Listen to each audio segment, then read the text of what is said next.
welcome, Ken, to the Mick and Pat Show. Officially 2024. It is. Just barely. Yeah.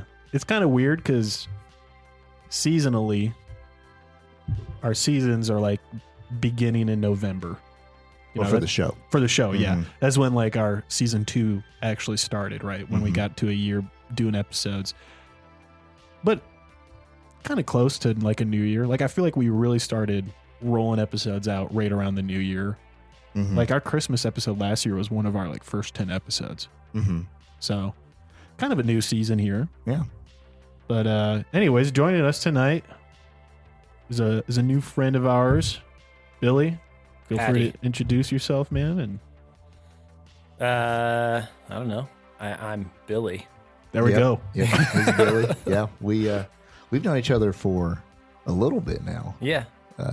7? Is it 7 years? Yeah. I mean, pushing somewhere in there. No, it's 2017. Yeah, it's weird because I feel like 2016 just happened in my like time clock. Man, the good old times. That's when I got married, 2016. And since then, it's just been 2016 was a baller year. It's just been going fast. I really enjoyed 2016. Billy, I have not known you as long as a person. Right. Like I've known your face for I don't know. When did you start going to our church? 2017. Oh, okay, yeah. Yeah. So I've known your face since then because I remember you doing coffee. I feel like did you do coffee?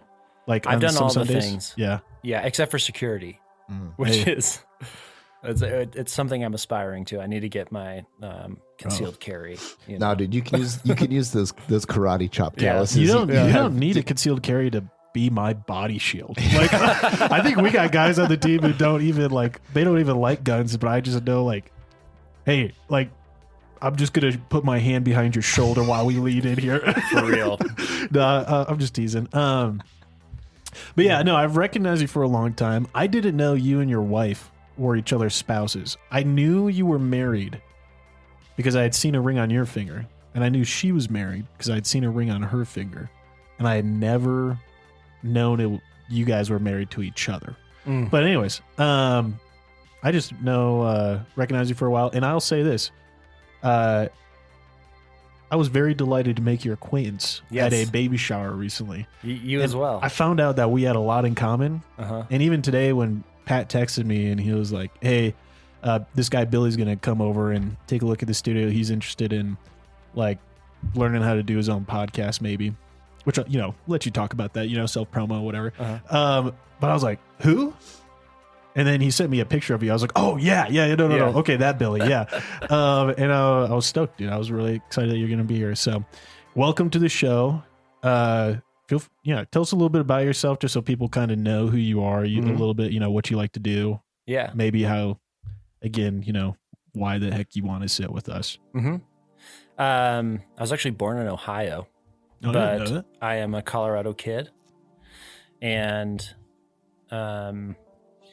I think the reason why I'm still here is because of the mountains, for sure. I work and kind of exist in the climbing world. And I don't know, I guess I consider that a bit of a ministry for myself. Is this like a faith-based podcast? Like, are we allowed to talk about that? Yeah. I mean, I'm a little offended because you said you like what you hear of our podcast, but I would hope you know we love Jesus. It means we're not repping strong enough on the gospel. Like how hard can I go in this paint? Reality check. Yeah. Thank you. We need to promote Jesus more. Here's the bottom line. We want to be genuine. So often we say, especially when we were talking about stuff like recently on our homelessness episode we released, the bottom line was we have a heart for like, we want to have the same heart Jesus has for homeless people, but we also have a lot of beef with the policies and things being implemented that we don't think are helping it. Right? And it's so a lot of all of our things that we kind of talk on the show about, like actual politics or beef that we have with something or something we're not proud of and going on in society, is usually grounded in because we believe there's something better, right? And that's Jesus. And we've said that. So feel free to talk about faith as much as you want. It's kind of like the music in the back of like Chick-fil-A. Yeah. You're like, Now that's maybe it's like even like not to be watered down, like it's just kind of where it's like instrumental. It's like Amazing Grace and Hobby Lobby. It's like I came here to get chicken, but I think that's about Jesus. But like, is this unfailing love? Yeah, exactly. Exactly. So that's but also it's no holds barred. You can also say the F word. Hell yeah. Yeah. I mean, that's the thing. Like, I didn't want discretion. The last thing I wanted to come out of this is that any of our family or friends be like, "Wow, you have quite the sailor's mouth when you're not on the mic." Is that because you don't want people to think you're not Christian? For sure. You know what I mean? And not that I have a lot of friends or family who would like be spiteful or use that, but I would rather err on the side of people be like, "Well, no, that's pretty much Mick. Like, he's himself on the podcast and he's a genuine dude." I'll say that when I'm in this environment, that's not a thing. Like, I can't, like, it's not that I can't, it's just that it's not really part of the topic, you know? Sure. Like, if I were to insert my faith into, you know, some rock climbing thing, it would just kind of feel weird or maybe even disingenuous, but or forced. And yeah. And I think that's too how we didn't embark on this to be a faith-based podcast, right? Because we didn't want to feel like we had to really shoehorn it to make it make sense. Because I think we really pretty much bring it up whenever it makes sense to like address it as our own beliefs, but I don't think we really use this podcast as like a ministry, right? You know what I mean? It's more of a hangout, everyone's welcome. That's kind of the promo, right? Is like everyone is kin. Everyone's welcome to sit around regardless of your faith. We have our beliefs, but that doesn't mean we look down on you if you don't share them. Yeah. So, well, it's a huge part of me. I mean, I have my wife and my daughter, and I have climbing, and that's kind of like me in a nutshell. But I've struggled a lot with like the vanity of it. You know, rock climbing is very much about me. And, you know, I think about these missionaries or like doctors without borders and like these people who are like doing this like lik work for Christ, you know, and it's like, well, I'm just sitting in the woods, like smoking weed. like what am I doing for Christ? And it's like, oh, maybe you could not smoke so much weed and maybe you should actually do something with this. And I'm at the age now where I've been in it for so long that can hit home for some younger people. Yeah. So I think if I were to describe myself, it would be, you know, that would be like sort of my mission. That's awesome, dude. Yeah, it's people think of ministry always, people get wrapped up in ministry always having to be your occupation, you know, a pastor, or, you know, missionary, those sorts of things. But like your business can be your ministry field in major ways, just like how like Christ can use your business in his ministry field. Interesting thing, like people might step over this one kind of quickly, but one of the first encounters Jesus had with Peter, he looks at Peter and says, "Hey, can I step in your boat to give this message to the people?" And Peter says, "Yes." And that's like, we just read that like, Jesus used his disciples' boat. That boat was his livelihood. That boat was where he made all of his money. And that boat was then used by Christ to further his kingdom through the willingness of a disciple to say, "Yeah, go ahead and step in here. I'm going to let you step into my thing."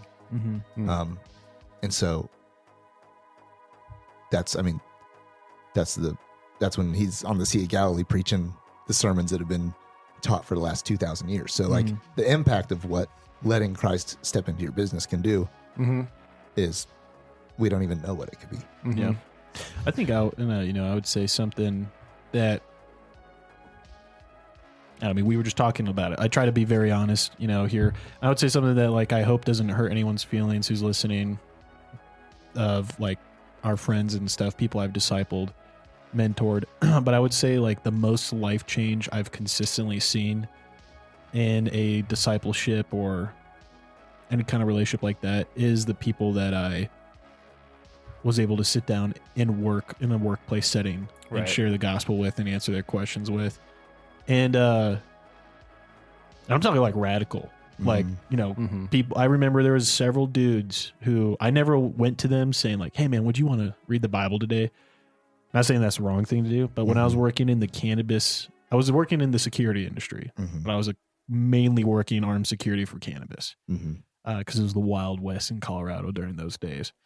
And there was 3 guys I can recall who had gone to church in their background growing up, or just like weren't believers at all, but thought it was, they like really seemed to respect that. Like I started off my morning just like cracking open the word, drinking my coffee.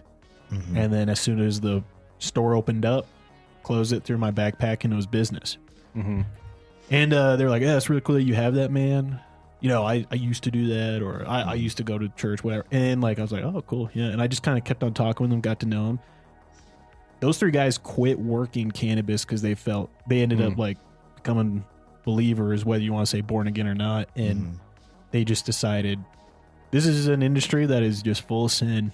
And like, I don't think I can walk with God and be selling weed. Because it's a very corporate competitive industry, like any sales thing. 2, it's pretty seedy with a lot of the illicit stuff that goes on behind the scenes. And I never felt like convicted doing the security part, but I never had to touch the product. I never had to sell it. I just had to make sure everybody was safe and that the money was not being stolen. And those guys just like, I remember all 3 of them were like, I got to get out of here. This is not going to help me. This is not conducive to being a follower of Christ. And I was like, I don't think I was the one. I never told them. I was like, you should quit this job. Most of them, like, they said that, like, well, okay, hold on, man. Like, just think it through. This is your job. It pays your bills, right? But all of them left. And I just always thought that was like, that's some damn radical life change. And also it was cool because I was like, go off into the sunset, like go and make more believers. Because like after that, I never saw those guys again. You know, because they switched careers and I only saw them at work. But I do think like there's something to be said about like, you know, just meeting people where you are at, right? And letting the Spirit do its thing, letting the Holy Spirit move. All I said too, though, I think there is, I don't know how to say it. There's like a brand of Christian. And I'm trying to say this in not a way that sounds like a joke or I'm making fun of you at all, Billy. But like, I just know about 4 other dudes who are in the climbing culture, would love for it to be their like primary occupation, to do something climbing related. And they don't have any other friends in that sphere that are believers. Everyone else is a non-believer or on the fence, agnostic. And they love it because their climbing buddies will ask them questions and be curious and genuine in that curiosity. And they get to spend that time with dudes who, you know, they love them. They're best friends and they want those guys to come to know Jesus. But like, they do see it as like, this is my ministry, like climbing these rocks with these dudes and being genuine with them. And it's like, I've seen it enough now that I'm like, I genuinely believe that is a brand of Christian in our town. Like for sure, like, cause like all of them live here and none of them overlap in climbing groups. Like there is enough people rock climbing out here that like none of you guys have overlapped and met. And so it's like, I'm like, I don't know, dude. Like probably something God's doing, right? Man, I've been climbing for, I don't know, close to 20 years. And I've had like 3 climbing partners that are kind of at my conviction level. With following Christ. And it's awesome when it happens. Sure. But yeah, it's interesting because it's an amazing pursuit, and what it requires of an individual to push that limit. I think it's really, really inspiring, and it's easy to translate, I think, back to Christ. I think so too. Like, I never did insane rock climbing, I would say. Like, I felt like I had peaked for sure at some points. I was a part of like we had a really sick rock climbing wall in my high school. It like went onto the ceiling. It was upset. I think at the peak of it, before it went onto the ceiling, was something like 35 feet. So it was pretty tall for like an indoor climbing wall for a high school. And then we went and did like rock climbing outside of that. And then I did some more when we moved up here my freshman year, and I really enjoyed it. And I really did feel like there was a lot of, I don't know, felt like it was very easy to have a spiritual high while rock climbing and like have a spiritual moment summiting something. So I could see how, I never used it for ministry, but I could see how it could very easily lend itself to that.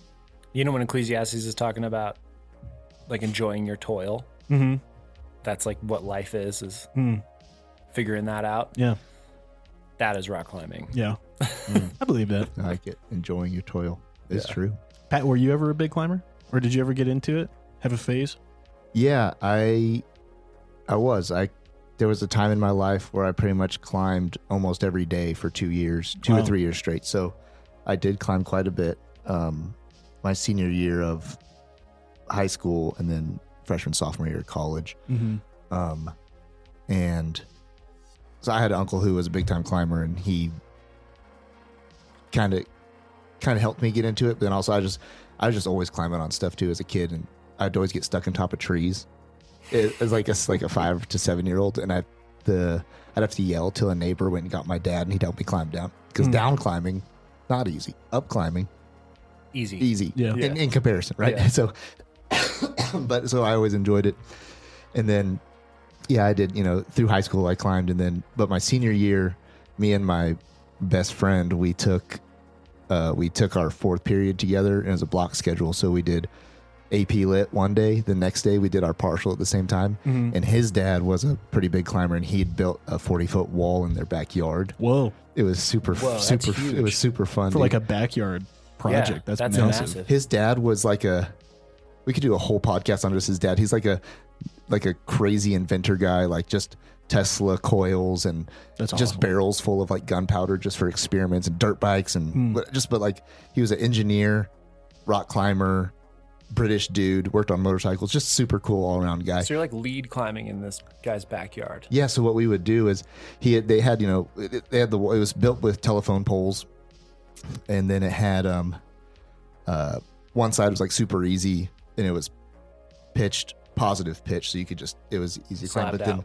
But then on the other side, we would set a route, and then we would practice leading it, and every time we'd lead it, we would lead it and clean it together, because we were practicing to climb outside. And every time we climbed it, we'd pull a hold, and so we just keep pulling a hold until and we had at the very top we had a bomber, just like you'd know exactly the name. It was a pyramid triangle that stuck off. Yeah. So it was just a bomber hold. And so it got to the point where the whole wall was nubs, and then just the last one, and the dyno got longer and longer at the top. Because we're in high school and we're idiots, so we kept making the last move a dyno that was longer and longer, and you just have to jump the nubs and slap the bomber hold and pull up. And so, but we got a lot of good practice in. Like we would also always, when we would tie in, we'd do all of our tying behind our back and have our guy check it. And because because it was an easy platform to stand on, but we really wanted to get good at rope management and confidence in our gear, and being able to, trad climbing was the goal for this. And so we wanted to just be good and safe. And his dad wouldn't take us outside until you could tie a clove hitch behind your back. Yeah. Clip it and fall forward and not fall. That's pretty awesome. So it was cool to have guys who were, experienced, and especially it's his son and son's friends. We want us to be safe. But so that was high school climbing, and we'd get outside. And then in college, got with a buddy who ended up being my best friend through college, my best man. And he we met at the rock wall at the rec at CSU, and that was the first time we met. He was hanging from the top, and I was like, I got introduced by a mutual friend first week of freshman year, and we hit it off. Every day we'd climb for hours and then hit Braden late night for sandwiches, and it was the dream, and then I got into a sketchy trad situation, and I haven't climbed outside since, because I'll tell. We're here now. I'll just tell the story. But so we went up the canyon, and I just gotten some new cams, and it's like, all right, let's go find a new trad route to go climb on. And we had an old guidebook. We look it up and we find the spot we think it is. And most of the spots up here are sport set. So, it's all bolted. So you set your protection as you go into bolts. We wanted to just set our own protection. And so as we were climbing this thing, and you go up about 75 feet, and then there's like a 7-foot ledge. And then you keep going up, and it's a single pitch climb. So you go on that ledge, and then you go up. And as we're going up, there's 2 arêtes, and I got off course, and I went in the middle of the 2 arêtes. So 2 pieces of rock that are sticking off the wall, and I went in the middle of them. And then as I'm going, the rock was trash. Every hold was blowing off rock. Like you'd grab it and it would just be raining rock down. And are you like pretty run out at this point? I'm beginning to get run out. So I set pro in rock, and I could jiggle the rock. Dude, that ain't it. But I was go home. Exactly. But you're committed at this point. I was committed because of that 7-foot ledge. Yeah, you don't want to deck on it. I was going to deck on the ledge. So only way out was up. And so I just have to keep going. I have the tiny cams. It's a cam, for those listening, is basically just a little piece of metal that squishes down. You stick it in a crack, it spreads itself out and doesn't fall out. Lots of your favorite cams are like as big around as like a Coke can, circumference wise. You stick it in there and it expands out, and it's got a real good hold. I'm using these little things that are big around as a pin, and you couldn't put a nut anywhere. And I had, as I'm going, I looked down, and my last 2 cams had fallen out to my last piece of pro. So now I'm run out 35 feet. And I'm definitely going to deck on the ledge, or my next piece of pro is going to, even if I miss the ledge, I'm going all the way down. So I also at this point have gotten into a chimney on these 2 arêtes. So chimney climbing is, you've got your hand, you're just like you'd climb a chimney, you put your feet and hands out to the side, and you're pushing pressure out both ways to your left and right as you move up. And then I got to the point where I was chimneyed with my 2 hands at my back and my feet in front of you, and my right foot behind me. So 3 points of contact on one side of the chimney. Other side of the chimney was just a toe on a nub. And so you could look down between your legs. There's no wall, because you couldn't really reach out and touch the wall because you're so far out away from it. So you're you look behind you, full exposure, you look down between your legs. I could see my climbing partner from looking down between my legs back at him. And he's called the other 2 people over at this point. And these 2, we might have to take you to the hospital. Well, these 2, like I looked at like the 2 people down there, and their faces are like ghost white.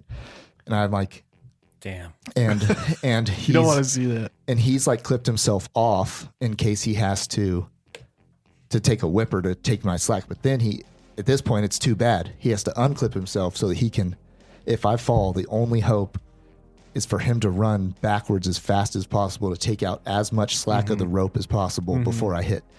So now he's ready. I look at him, and at this point, my left leg is, if it goes, I'm going down because it's the only thing holding pressure. Starts sewing, machine legging. I'm burnt out. And I was at the top of my like physical strength, but I was just bonking. And I don't usually get scared climbing because I usually climb safe, and I don't do this to myself. But he's getting ready to run, and I look down at him. I'm like, "Are you ready to run?" Like he's like, "Yep, okay." And I'm just like, "Lord, I have messed up so bad." I started praying. I was like, "God, I got myself into the worst situation just now. Like I need your help. The only hope is for your help." And I get done praying. I look up, and up and to the left is, you can't see a hold, but you can see chalk. So I couldn't see a hold, but I could see chalk. And so climbers, when they're climbing, they use chalk. So this white chalk on this granite, I know someone's climbed right there before. And so I look down at my buddy. I say, "All right, I think I see my next hold.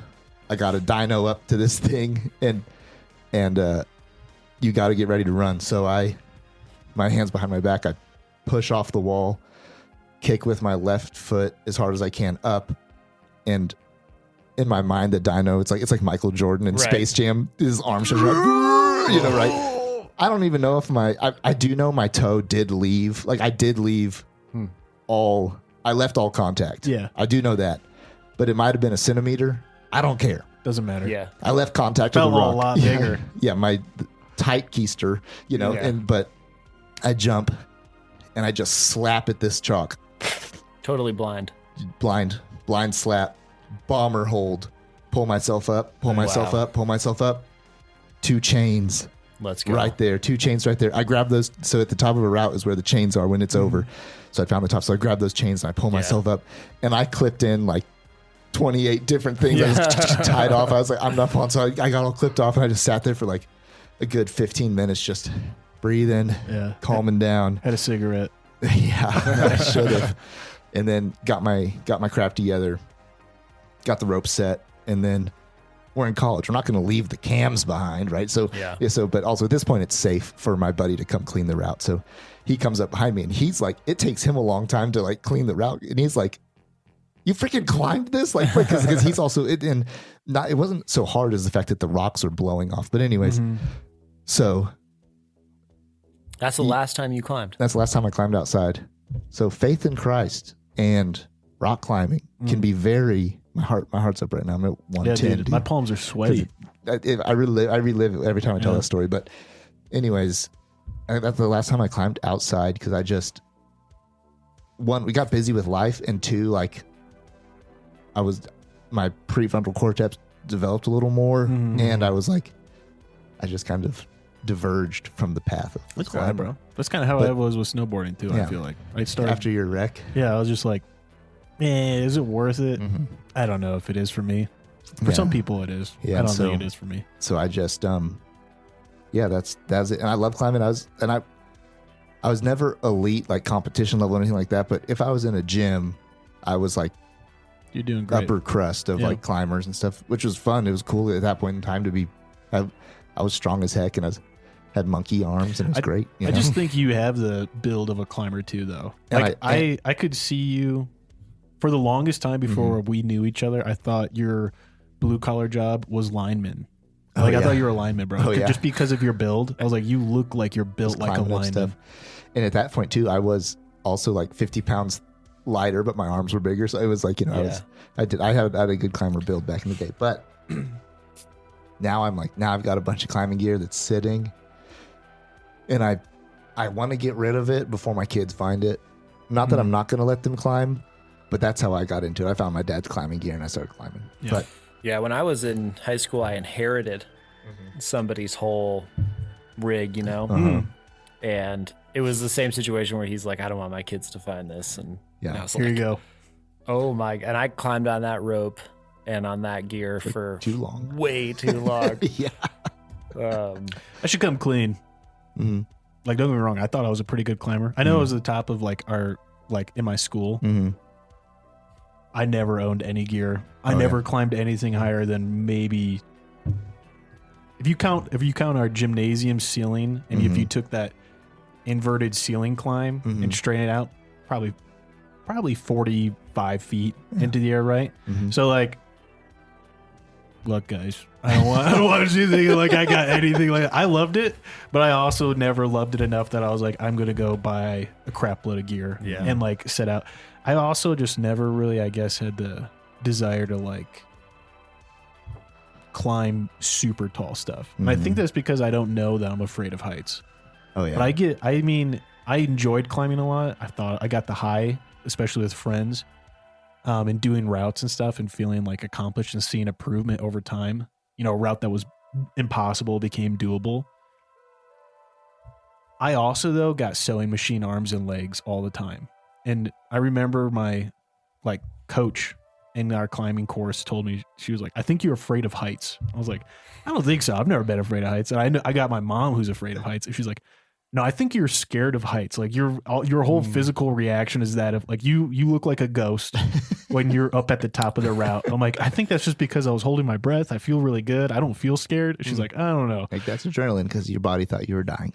True. Yeah, exactly. And I was like, maybe that's why I never like made the leap into getting gear and doing like I did one weekend trip in college with a climbing group from our, it's like the climbing club on campus. And I thought that was fun, but I also just realized at that point, I was like, I don't think I care about it as much as most people on this trip, because I was borrowing gear or renting gear that whole trip, and it was fun. But after that, it was when I kind of fell out. I don't have a cool story like Pat. Pat, that was vivid. Yeah, that was a great story. Dude, my palms, I kid you not, I had to wipe my palms off 3 times on my pants. Yeah. Dude.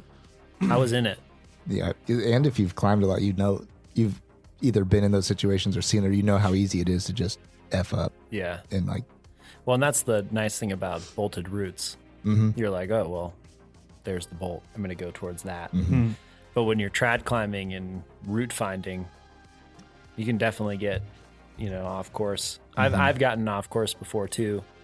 Not nearly as consequential as what you're talking about, but yeah, that's heady for sure. You, on the subject, I mean, I don't think we had planned on this, but on the subject, man, you've mentioned, Billy, that you're interested in doing a climbing podcast. I haven't listened to many climbing podcasts. I think I've listened to podcasts that were more like sports related, where they had climbers come on and talk about stuff or stories. But I'm just wondering, like, especially for our audience, like, what would you want your climbing podcast to be about? What's kind of like your idea for it? The going idea right now is kind of like a roots revival kind of idea. Okay. Roots as in like the O.J. Simpson like historical documentary where it follows. Like, are you talking roots getting back to your roots, like a historic account of rock climbing? I don't know exactly the reference you're talking about. It's not a bad title though, because you were saying ROOT. Yeah, but you could ROUTES revival for cheeky. It's like that. There's a working title. Yeah. Roots revival. I feel you. Roots. You told me you guys neither of you know the like TV made for TV. I do know about Roots. Okay, Roots. You should watch it. It was a pretty good. Never mind. I thought you would know the reference. It's a classic. It's a miniseries about slavery and like people being brought over from Africa. O.J. Simpson was like his breakout role in it. Yeah. Oh. It was called Roots. This most quoted thing is because O.J. looks at his like the house slave, says more grits, and the house slave says more and beats him. And it was one of the most quoted things, I think, at least in my school, because we were all required to watch it in school. Yeah. It's one of those ones that when you watch it as either a little kid or like at the time it came out, it's very intense and like, oh my God. And now it's the cringe parts of it, or it's hard to not like. It's hard not to be like, ooh, this is kind of cringy. Yeah, kind of like. Ooh, OJ kind of. Kind of a bad dude. Yeah. But anyways, when it came out, it was pretty big show. I'll have to get into that. Roots, yeah. Your name's Toby. Okay, so so you're talking a little bit about when you say the roots of climbing culture, like the historical, like history of climbing, and like talk about like maybe like big climbing figures or like things that helped get climbing to be more of like because I've always visioned climbing as like it's been around as long as mankind has, right? Like mankind has been like, I must go over there and I have to use my hands, right? Right. And I think at some point we got to a place where it wasn't required for survival, and then it became a recreational thing. And like to me, like I would be interested to hear about that, how it went from, like this is what we do every day because we have to get these baskets up there, to like it was a recreational thing that became a sport that grew kind of outside, and like to kind of know how that progressed. Yeah. Because imagine like in America, how long it took for climbing to become a recreation. Like it wasn't recreational like even when Lewis and Clark. Yeah, our great grandpa's been like, you're nuts. But so, I kind of know where you want to head with it. Cause like what is, cause you're not going quite that far back. No, but I do think that's like a good point, because climbing is this like simulator for struggle. So when Lewis and Clark were making their way and they carried their horses on their backs over the Rockies. Yeah, I heard that. And they like saw the mountains and they were probably like, I wonder what it's like up there, but I'm not going up there. It took life to get a little bit more chill for us to be like, we're going to go, and that was kind of the birth of alpinism is like the struggle, the ordinary struggle kind of decreases. Life gets kind of easy, but humans, we need that struggle. Yeah. We need to like fight for something. And climbing is one of the ways that people fight for something. It's like this simulated sort of like survival tactic. And I love that about it. But what it's turned into is this sort of social hierarchical fad that relates more to Pokemon Go than like the ties that we have to some of the OG climbers that we have at our disposal who are still alive, you know? And I want to tell those stories of the, you know, for the kids even, just to be like, hey, climbing isn't this game with all these rules where if you climb V15, you mean something more to the people around you. That is not what climbing is. It's never what it's ever meant to be. I had this like existential crisis one time in the New River Gorge where we were climbing just random rock in the woods, you know, just kind of like struggling with my faith and pursuing climbing way more than Christ. But, you know, Christ has never left me. That's one of the main things about my life that is kind of indescribable to me. He's always been there, whether I liked it or not. And I'm sitting there in the woods being like, what are we doing? Like, this is meaningless. This is so stupid. Like, what? Can I do something with my life that isn't just like sitting in the woods, like trying to climb this grade?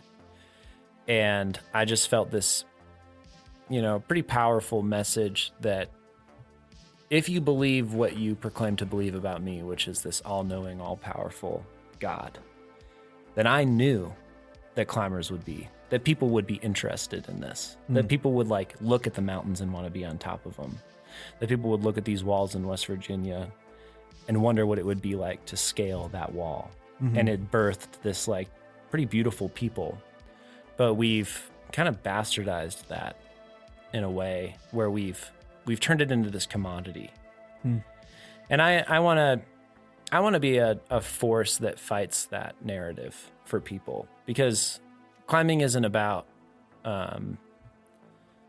climbing isn't here to do something for you, to get people to like you or to love you more. It's here for a much deeper and much more meaningful reason. And I think bringing in people that can tell their story before this was a thing, I think could go a long way. And, you know, maybe it'll catch on, maybe it won't. But that's the hope. Yeah, man. I mean, you know, our rule, give it 3 years. So we got 2 more at least before we give up on this.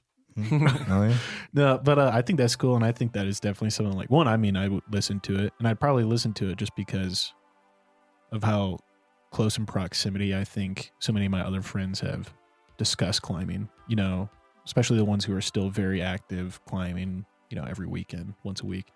And I don't think there'd be any shortage on people you could find in our local community that could come on to then have that message that, you know, could go out to, you know, national stuff. So I think that's pretty cool. And I do agree with what you said. Like, even as a non-active climber, I can really see it in like Devil's Tower, dude. Like Devil's Tower to me is just something that, like, I remember seeing it as a kid when I first saw Close Encounters of the Third Kind. And like they're trying to figure out like what the vision is and what it in like Devil's Tower, and I was like, that's a real thing. And I remember my mom, I think she had said she had gone on a climbing trip there when she was younger or something like that. But anyways, I just remember seeing it, I was like, it makes sense that people want to climb that. Yeah. Like it looks like it's asking for us to get to the top. Yeah. And if I feel like I feel that way just with like my limited, you know, toe in the water to the climbing culture, like I feel like you could definitely have a pretty sweet message there to share with others and a good audience, dude. So, dude, power to you, man. You should do it. Thank you. Everyone, I don't know when it's coming out, but listen to Billy's podcast about getting back to the roots of climbing. Yeah. We got, you know, this is beautiful because show always kind of just plays itself out. But it is our holiday episode, holiday recap. That's true. And I do want to go through and open our gifts since now that we have them. Oh, yeah. We came way more prepared this year. And I got Pat his gift like well before Christmas this year. So we had Christmas in July last year.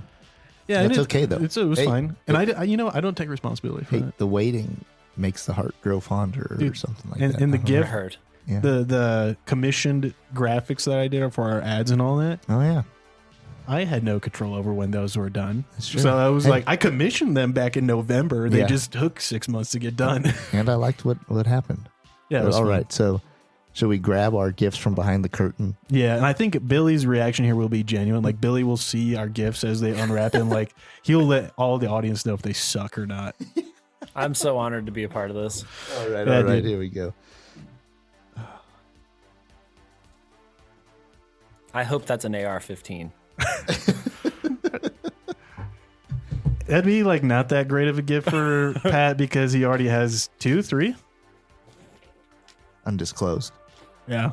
You could always give me one of yours. I'd be fine with that. Yeah. I have one right now. Oh, dude, dinosaur wrapping paper. That's beautiful. Mace Windu wrapped this with you in mind. Really? Mick loves so dinosaurs. I do. Which is why this was his gift last year. But, I see. So my wife wrapped this one for you too. All right. It's very well wrapped. Billie Jean wrapped it for you. We didn't have duck wallpaper. That's all right. These are very similarly shaped boxes. Yeah, this one looks to me to be this box that I'm handing Pat his gift is what? 3 feet? Doesn't look very heavy. It's got weight to it. Oh, this one's got weight to it too. What? Okay, so here's the thing. Part of me's wondering. Part of me's wondering if we got very similar gifts. All right, so should we just open them at the same time? Yeah, all right. Billy will see as we open. Do I need a knife to open this? I don't know. I don't think so. Okay. Maybe. All right, we're opening them. All right, we're opening them right now. Let's go. All right, they're long, thin, rectangular boxes. Oh, yeah. Ironic. So both of the boxes are from Denix, which makes replica firearms. So we know what is in there, but we don't know what is in there yet. All right. Okay, you go. Take your knife. Open yours first. The nice thing is that we did get each other the same one at least. These are obviously different boxes. Yeah. Oh yeah, you just saw it. There's a picture of it on the box, but hey, let's go, dude. It's a lot of wrapping in there, because I didn't want it to shake around because it came pretty shaken from, I don't know, Spain, where it comes from. So for those, that is so cool. There's more in here. I'll get it out in a second. Yeah, for those who were running Denix or Denis, I think is the Spanish name. They make like 1-to-1 scale replicas of firearms that like honestly are just pretty hard to get in the U.S. regardless of like if you're a firearms enthusiast or not. So Pat, what is that, dude?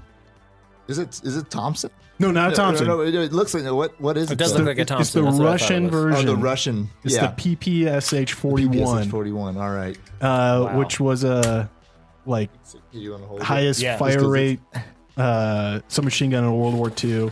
It's got so cool. What is it called? A drum mag. Yeah, the water. What that has like water in it or something? No, there's no. Oh no, this one that was the Lewis gun. The Lewis gun had water in its barrel. This one, they did. I have seen that they did put it in water to cool it off. Oh, you heard it. You rack the bolt, dude. You gotta rack the bolt. So this thing can't actually fire. It can't fire. It's not real. They're all replicas that are like inoperable. I think that can come off. Yeah. It'll take some effort. You can take the orange plug off. Yeah. But yeah, and then I think you just pull the trigger, dude. It'll. There you go. Yeah, let's go, dude. I mean, that's got to be like pretty decent home defense, even. Just yeah. As is, they're gonna leave you alone if they're not armed. This thing's rowdy. Yeah, and I guess too with those, the weird. This is how close the prop is. I saw a guy who was reviewing it before I purchased it as a gift for Pet. He was like, he took the real drum mag from his real PPSH and it plugged in and seated. It's seated fully in the replica. So I did look it up. If you want, we should discuss this because I'm thinking about it now after I got into it. We could get a PPSH replica that fires. It's about $2,000 and it fires 9mm. Oh, so it's a real gun, but it doesn't fire the original. Yeah, round. It's not from World War II. Right. It doesn't fire the original Russian 9x38mm, but it's like a semi-auto one. And I was kind of like, oh, well, maybe we get a real one day to hang on the wall. That's also the idea. Is like we want these for the podcast. Yeah. But we don't like the unique nature of where this podcast studio is located and the potential for robbery. Right. And just keeping guns out in general. We think replicas will be better. Yeah, that way in case someone breaks in, they steal a replica off the wall and not a real $10,000 PPSH 41. Yeah. All right, I'm going to open this one. I'm excited now. All right. I'm happy we didn't get the same one. That would have been awful, right? Well, yes and no, though. Like, it's still but oh, man. So this is a cool gun. Yeah, it's guns with drum mags are just cool looking. I don't care. I don't care who you are. Oh, here we go. All right. Let me get this. It's really wedged in there. Mm-hmm. Holy smokes. It's really wedged in there. Hopefully nothing's breaking off. Oh, that looks beautiful. Oh. The old 30-30. Yeah. This one 45. You're close. This wouldn't have shot a 30. Yeah, modern rifles today shoot the 30-30 in this caliber, but this is a 1866 Yellow Boy, which by Henry is what it's modeled after, and so it's a lever action cowboy gun. And any gun where the lever works, even if it doesn't fire, boy, it's fun to pump the lever on. That's the whole point, right? The whole point. Well, for the ASMR here. Oh yeah. Well, the whole idea is like the reason to own it in the first place is just to be able to go. I mean, that's it, right? That's the sound that everyone wants. Yeah, don't push too hard forward on that. I discovered that. Yeah, it looked like it. We might have to tighten that. There's some. We're going to revisit that. Okay. But anyways, pretty sick. With after doing Blood Meridian, and now that we're about to do Lonesome Dove, I picked this one because this is right in there with. This is what the rifles would have been that the Lonesome Dove guys had for the most part. They would have been. This is 1866. It's a little bit after, like it's barely after Lonesome Dove, but this is the style they would have been rocking out there. It's even got like the ranging. Yep. For like lobbing that. Like in episode 3 of the Lonesome Dove series of the book, when Gus has to, get it done at like a half mile. But anyways, so very cool. So we got Whiskey 2 represented as well as the old Wild West. My concern was that when I brought this one, I didn't want to bring your gift with it. Right. Because I was afraid if I brought this, you were like, oh, he got me one. Did I give it away when I brought the mat? I had ordered your gift like right before you walked in with the box, and I was like, we might have got like the same things. But can I hold it? Oh yeah, for sure, bro. Watch out. The fore end is a little slippery up there because the band isn't very tight. Did you already mess with this, or do you want to hear? Oh yeah. I messed with it. Yeah. I made sure nothing was broken. But that's so fun. So now we just need to like actually put them on the wall. Gotta figure out how to rack them up there. Big old hooks. Big hooks for this one for sure. Oh, that's so awesome. This is my dream gun to like actually have. Yeah, is one of these. Bro, dude, good news for you. They're like, I was just at Shields, and for like real, like 1-to-1, 30-30, or going even older back, like doing like the 45 long Colt. Yeah. You can get them for like $900. Like they're pretty attainable now. The only thing is like you're definitely paying for the name. The nostalgia. Yeah, the nostalgia. I love my grandfather's 30-30. I actually cleaned it up and gave it to him as a Christmas gift last year. Like took it to the gunsmith and had everything tightened up and worked on and just maintained because it was pretty beat up, and gave it back to him as a Christmas gift. So like that has like nostalgia, but a lot of the ones nowadays, I think like you're paying for the vibe and for like the name of it. Cause you can definitely get like, I was seeing stuff like you can get modern levered action guns that aren't going to look like they're from a Wild West movie, but you can get them shooting like 357 or 44 Magnum, and they are like $500. Right. They're just not going to have the Winchester name on it. They're not going to have wood furniture. It's going to be synthetic. Yeah. But dude, good ish, man. Yes, thank you, bro. Thank you. That's fun. And the cabinet in the we got to figure that out. The cabinet in the back here, though. I've always, when I originally bought it, I wanted to turn it into a gun safe too. Cut the take that shelf out and cut it where you could rest guns in it and put a light in it.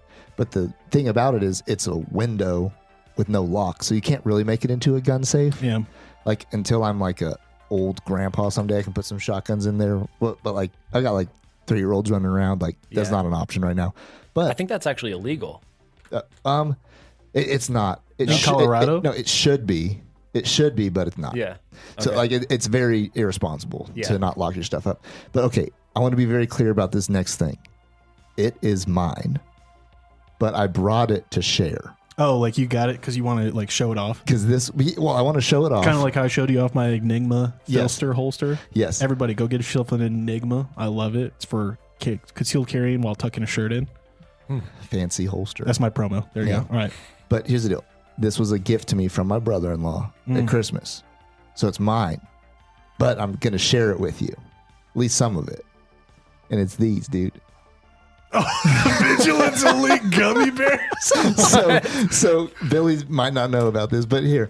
So wow. So hey, there's a gifting. We got a gift for all of our guests on the show. Yeah. So one of our probably favorite podcasts is the Sean Ryan Show. His company's Vigilance Elite, and at the beginning of every episode, he gives them these gummy bears, and they're so hard to get. Like they're always sold out. And so just like the hype around them is very strong. So it's just a gummy bear? It's literally, well, it's not just a gummy bear. But it is just a gummy bear. And that there's, I guess it's like a unique recipe. There's no tea. Like it's just candy. It's not no medicinal elements. There's no weed or anything in it. It's also like I'm gonna sleep after this. No, there's nothing. It's just literally just candy. But it's the hype around it. It's just because he always gives them to his guests, and they're always sold out. So I wanted to try them, and we're gonna see. We're gonna do a little review. People do say they are like the best. Some of the best they've had. So I don't know, but anyways, got to give them a shot, and they are gummy bears, and I like them. But hold on. Now, when I read the reviews, because I was like, this is just white labeled Haribo. You know, what I mean? Like, whatever. But everyone said, like, no, these actually taste different. Each one has a different flavor. They're not all the same flavor. And so I was like, and one thing I saw everyone say was the smoothness. Yeah. They're smooth, like a creamy smoothness. And I was like, I don't get how gummy candy can be creamy or smooth. I do think they're smooth now. I think I kind of understand what people are saying. Because like, we need a side by side of like, other gummies, but like they're soft. They're real soft. Do they have real sugar in them? I'm sure they do. Because Haribo, you guys ever had the sugar-free Haribo gummy bears? No. Oh my gosh. It's the most brutal diarrhea. Like, when that was like one thing like that people, I remember like Haribo gummy bears got super popular when I was in college. Like that was when they really blew up, I felt like here.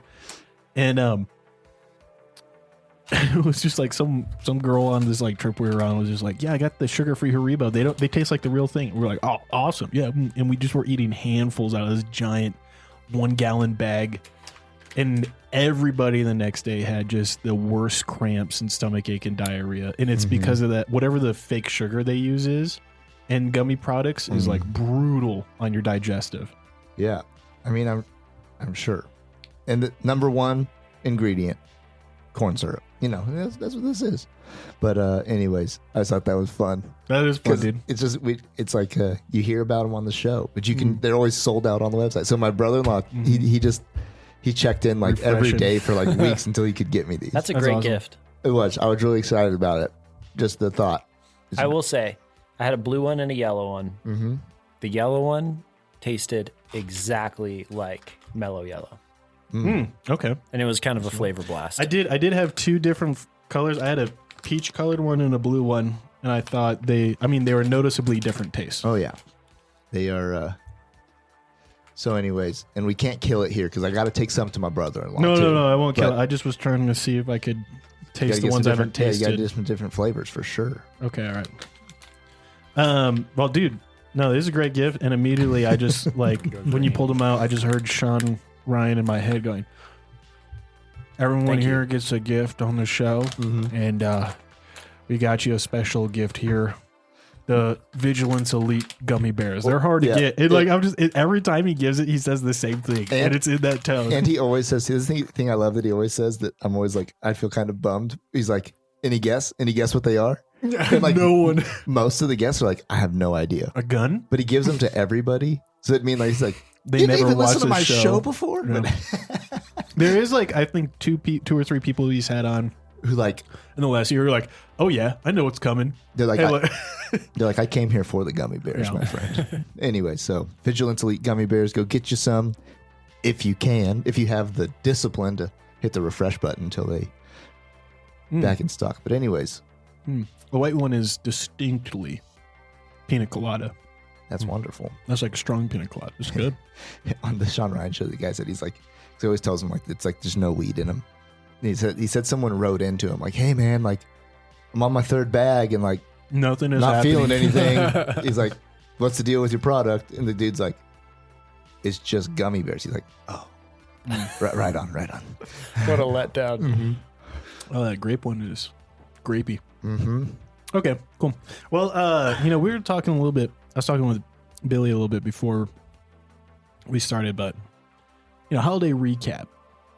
Christmas. Mm-hmm. And we're all married here. I don't have any kids yet, but you guys got kids. Mm-hmm. And, the holidays, I think, can be a very flippant on enjoyable or unenjoyable, just due to like having to appease a bunch of, like you could easily have, 4 families you have to appease, especially if your parents are separated and your spouse's parents are separated, whatever it may be. I think there's a lot wrapped up in it too, because your expectation of getting gifts, receiving gifts, whatever. There's emotions could be high and stressful. So I was just kind of, figure we could do kind of a light, brief evaluation of our holiday break with then, kind of just like an overall like, what are the holidays, to you? Like, what is the point of it to you? What do you enjoy the most about it? What do you really look to get out of it? Because I would wager most of our listeners probably are similar to us. And I think I can say this with pretty confidence, but I think Mace Windu loves Christmas. Well, she wears a Christmas sweater every day, a different one every day for all of December. See, and Billie Jean absolutely loves Christmas too. Like, she eeks as soon as we are like home from Thanksgiving to put stuff out. She is squeaking with excitement to get the place decorated, which is great. I love it. I just don't have the same enthusiasm because it may not happen if it wouldn't happen without her. Yeah. It really wouldn't. So you just hang a Costco brand sock up with a thumbtack on your wall. Yep. Just like that counts for a stocking.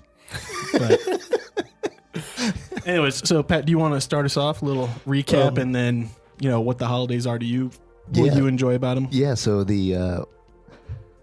we spent time with both sides of the family and it was good. I was freaking sick starting off, so it's like, it's kind of a blur right now what was going on.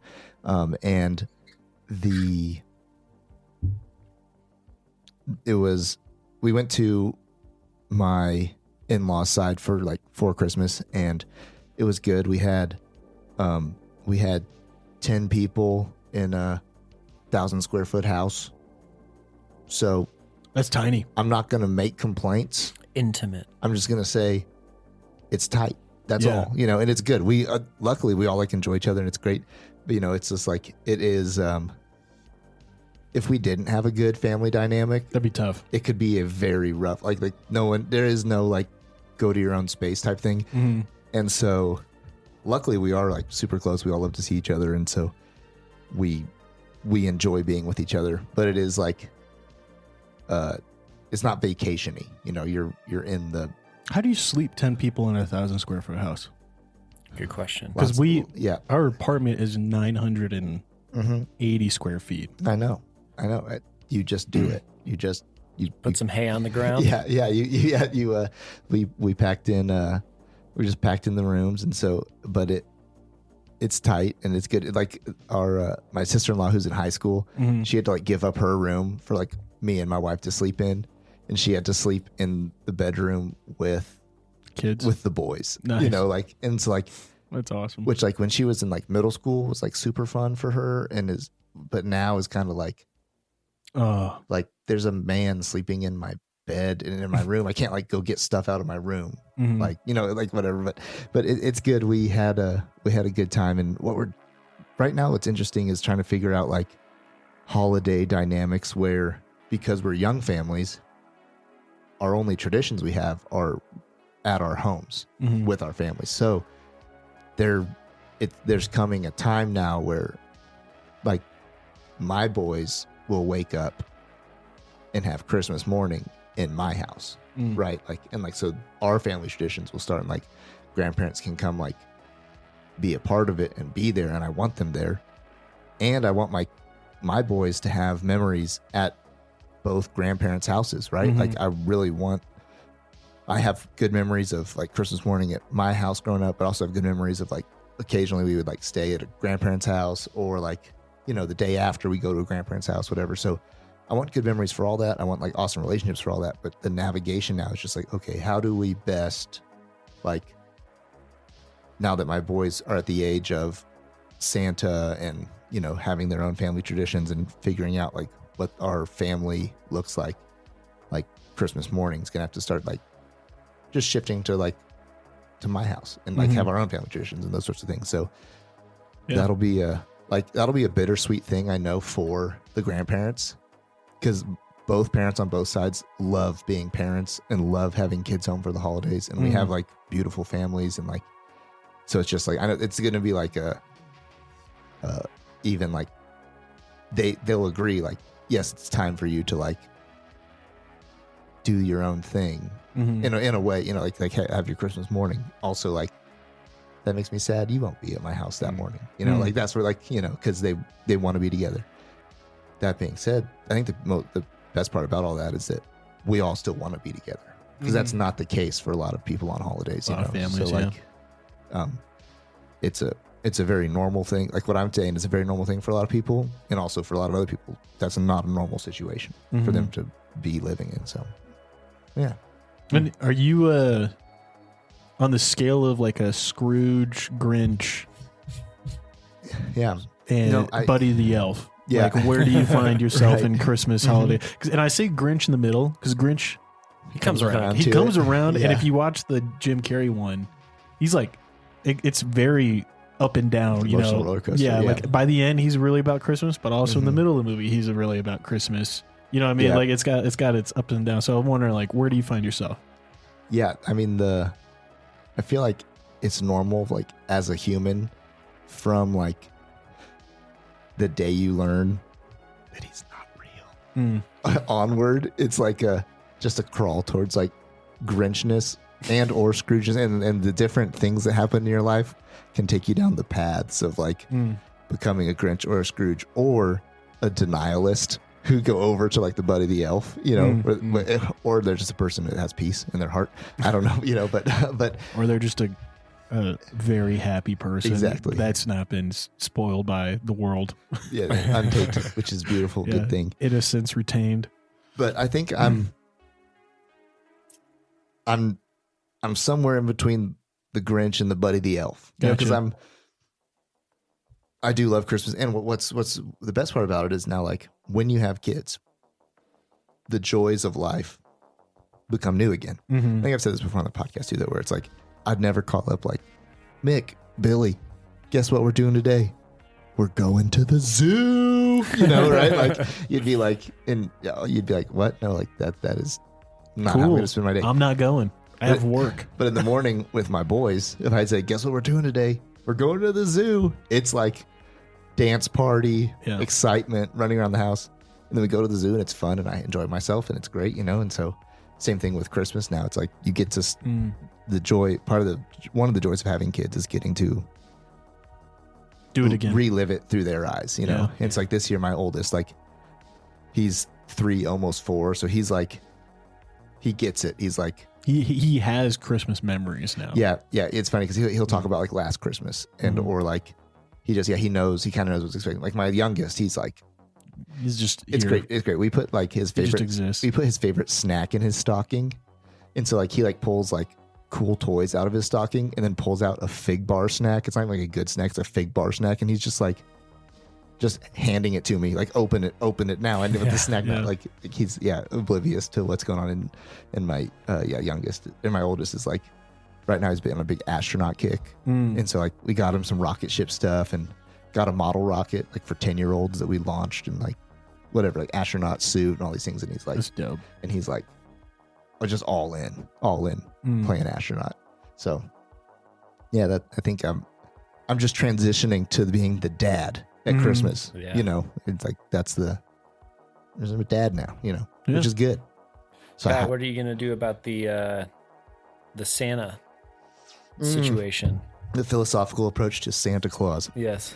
So I think that we've kind of nailed it down. We're like, we are doing Santa. We're not going to just like straight up like, you know, for the sake of like avoiding all therapy. Like, and I get the part too where it's like, I do get briefly I'll do this. I do get the arguments around like, especially someone who's like,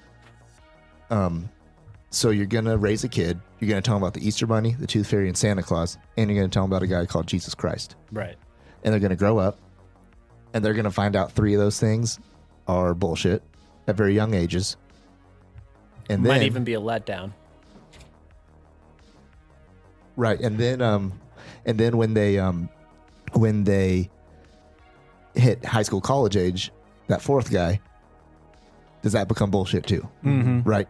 And I've probably gone through even my own personal walk with some of that too, you know, like am I just institutionalized or am I like, do I actually have a life of faith, you know, or whatever. But, so that being said, we are going to do Santa. I'm not going to like hold on to it. No holds barred as hard as I can. Like, you're not going to have like some homeless guy in the backyard. like making up like doing every little trick to like make it super real and all this stuff. And like, but we are going to have the fun of it. And my main focus is I really want to always use Santa to point them to Jesus and talk about like the real stories of like Saint Nick and how like the stories we have of that person who was someone who like was a bit of a rebel who cared about children and Christ. And then also my favorite version of Santa is the Santa from Narnia. In Narnia, it's a winter. One of the classic lines in the first Narnia book is, "It's always winter, but never Christmas." And when Aslan, the king, is returning, Santa comes, and he comes to the 4 Pevensey children, and he finds them, and they're in this world, and these 4 kids who are now destined to become kings and queens and free these people, in the moment are highly unequipped. They don't have anything of which with they can conquer an enemy, become rulers, become good and just, call for help, or help people. And Santa gives the kids, he gives one a sword and a shield, and he gives the other a bow and arrows, and but he also gives her a horn to call for help, and he gives the youngest a vial that has medicine it's from a flower from the sun, and it can cure all things. And so he is an agent of Aslan. He is an agent who like equips you for the coming of the king. And so like I do want to like shape my kids' understanding around like Christmas is about celebrating the coming of a Messiah. We do the Santa Claus thing, but I want there to be less emphasis on Santa compared to Christ for sure. And always have that as a method and a proverb of, a proverb like story of like how pointing them to who Christ is. And so like how I'm going to do that, I don't know, but that's like the general game plan. So, but I don't know. Like how are you guys doing it, or is it like that is well thought out? So I don't know. That's yeah. I think I'm a Scrooge. Hey, dude. I wonder if Billie Jean would say I'm a Scrooge. I think I'm between a Scrooge and a Grinch, but Billy, let's go. Break it down for us. Well, like how was your holidays, and then where do you kind of fall align? Yeah. All right, because I just want to respond to the Saint Nick, but I can hold that back. Yeah, and I think that it maybe gives a little bit of context, but holidays are really hard for me. You know, where family is kind of a broken thing in my experience. And holidays have always seemed to highlight sort of the fraction of that. I think I said that right. Yeah. So I tend to get like pretty irritable around the holidays, and my wife feels that more than anyone, you know? And so I kind of come away from the holidays feeling like a little bit of regret around being a bit of a dick. Yeah. You know? And it takes me a while to kind of process it. And it's like the same thing happens every year with every holiday, where I'm like, I just want to go into the woods, you know, and just to kind of escape it all. And I'm sure I'm not alone in that, you know? Yeah. But I now have a soon to be 2-year-old, and she is like, I have like a bit of ambivalence around it because she's so excited and she's the center of attention. And my wife's parents are divorced and my parents are divorced. And so the holidays have always been like chaos. Where do we go? Robust. Yeah. You know, what are we committing to? Yeah. And ever since she came into the world, that's been pretty heightened. But every time we land at a place, it's just so fun to see her like loved so deeply.